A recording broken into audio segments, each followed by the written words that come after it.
Now, when I first came to Farm Sanctuary about 4 years ago, I didn't know much about farm animals. The most I knew of farm animals was in the form of burgers, chicken nuggets, and other meat products I'd grown up eating as a kid and young adult. Rarely, if ever, had I been taught to consider anything beyond my plate. I wasn't ever taught to question what and who exactly it was that I was eating, or how they came to be my dinner. Yet, beyond my plate, as I would later come to learn, existed an entire system of food production, a system that is set up to function in ways that are harmful, as Hilda's story and the stories of countless other sanctuary animals illustrate. At Farm Sanctuary, I met survivors of our food system like Rosa Pig. Rosa, like most pigs used for food, was kept tightly confined in a metal gestation crate for much of her life, where she did not have enough room to turn around or lie down comfortably. She was kept in this crate over the duration of multiple pregnancies, where each time she gave birth to piglets who were taken away to be raised for food at just a few weeks old.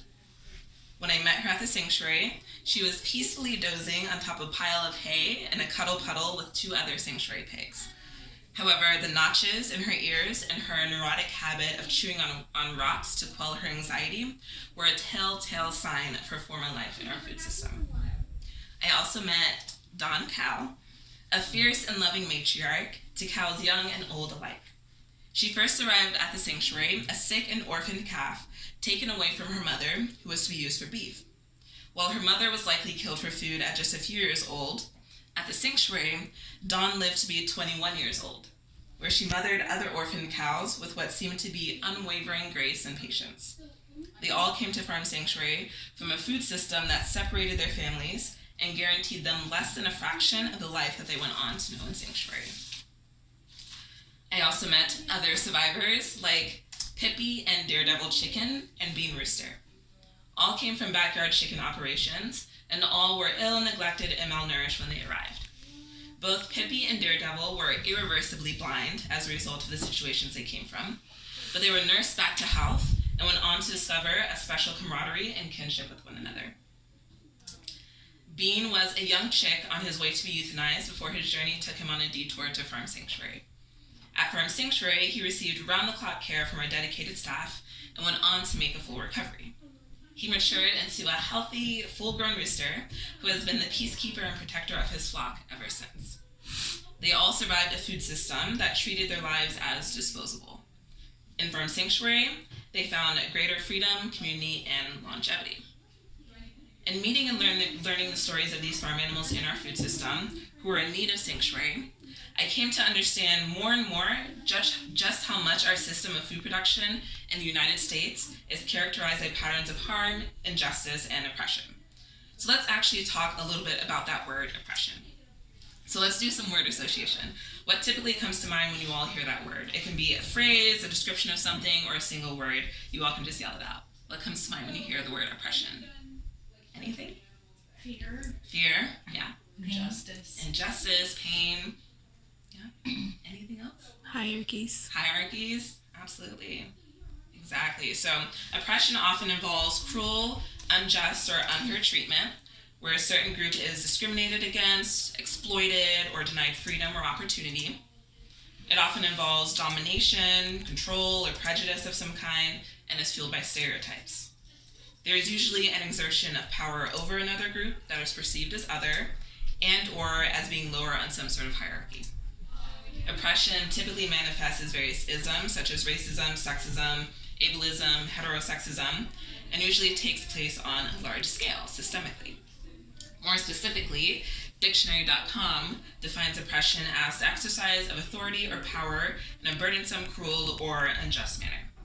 So I'm sure many of you might already know this, but it feels important to build community and understanding by sharing my personal thought process and connecting these dots.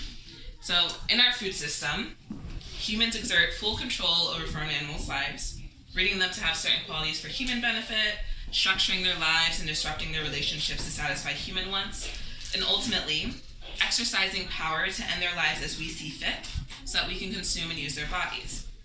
All of these processes typically entail subjecting these sentient beings to painful procedures without any pain relief and stressful, restrictive, violent, and hazardous conditions.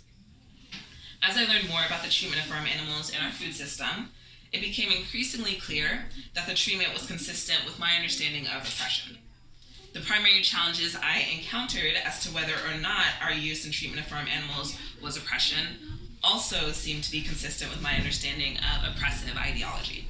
So, for example, animals don't feel pain and/or are treated humanely.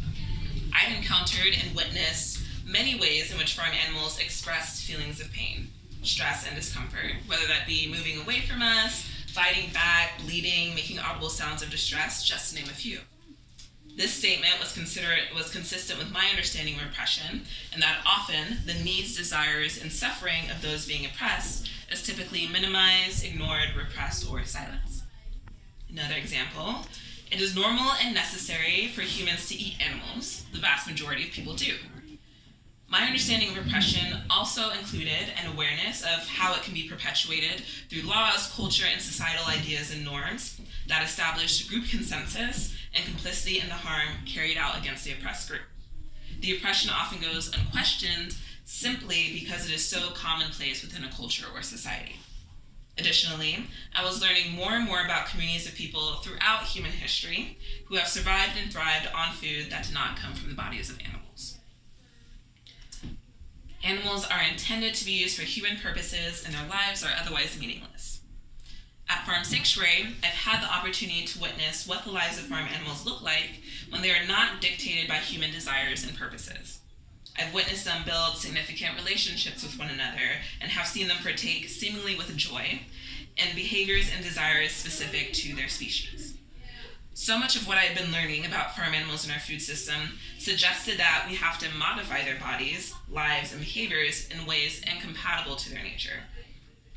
It seemed clear to me that they weren't designed for human purposes and instead have to be manipulated and controlled in oppressive ways so that they can be used to satisfy the desires of humanity.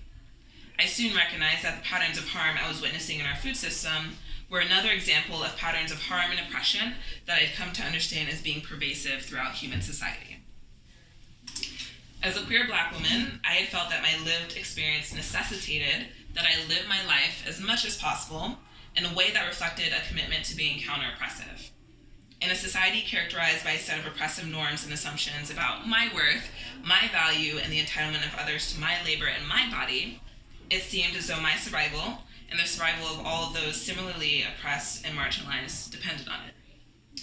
As legal scholar Kimberly Crenshaw stated in an article in 1989, cultural patterns of oppression are not only interrelated, but are bound together and influenced by the intersectional systems of society. The systems and ideologies in society that uphold and perpetuate oppression are interrelated. They share patterns and structures that are reflected in the roots, threads, and biases that underpin them.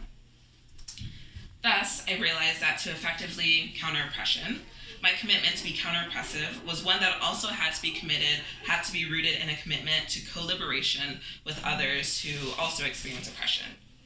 I had to be willing to do what I could to consistently work to counter oppression and dismantle injustice in all its forms and the various ways systems of oppression cause harm by upholding inequitable dynamics of power, privilege, and access. If I didn't make that commitment, I knew my efforts to counter any kind of oppression would be undermined, and I'd be at risk of perpetuating the very harm I was seeking to alleviate. The work of countering oppression and fostering social justice is a continuous journey that requires a learner's mind and a willingness to evolve as we grow from our past mistakes, as we grow from the insights of our experiences, and also from what we share with one another. Since arriving to Farm Sanctuary, there are so many ways that I've grown and evolved through my experiences of multi-species community with the non-human animals and human animals I've been fortunate enough to meet. I now understand my involvement in this work as an act of humble solidarity with farmed animals in their oppression and ongoing restitution for the harm I've caused in all the ways I might continue to cause further suffering. A commitment to countering oppression requires that I recognize my collusion in the harm caused to farm animals through the norms of human society, and I take deliberate action to challenge and confront those norms and examine my own complicity. This is necessary to dismantle and transform a system based on oppressive norms that damage our whole community. That is exactly why I believe farmed animal sanctuaries have the potential to be such transformative spaces of healing, care, resistance, and change. The underlying premise of sanctuary implies the recognition of a structure or system of repressive norms that are perpetuating harm and suffering. And sanctuary then seeks to create safety and build community within society in ways that contradict those norms in defiance of the status quo. We live into a more just and equitable world, not only by confronting and dismantling unjust systems and structures, but also by creating liberating communities and committing to counter-oppressive practices. In short, as Aurora Levins Morales states in her 1998 text Medicine Stories, solidarity is not a matter of altruism. Solidarity comes from the inability to tolerate the affront to our own integrity of passive or active collaboration in the oppression of others, and from the deep recognition of our most expansive self-interest. From the recognition that, like it or not, our liberation is bound up with that of every other being on the planet, and that politically, spiritually, in our heart of hearts, we know anything else is unaffordable. I hope the stories of the animals that you've heard today, in your time spent here at the sanctuary and multi-species community, give you inspiration and strength as we aspire to create a more just and equitable world for humans and non-humans together. Thank you, everyone.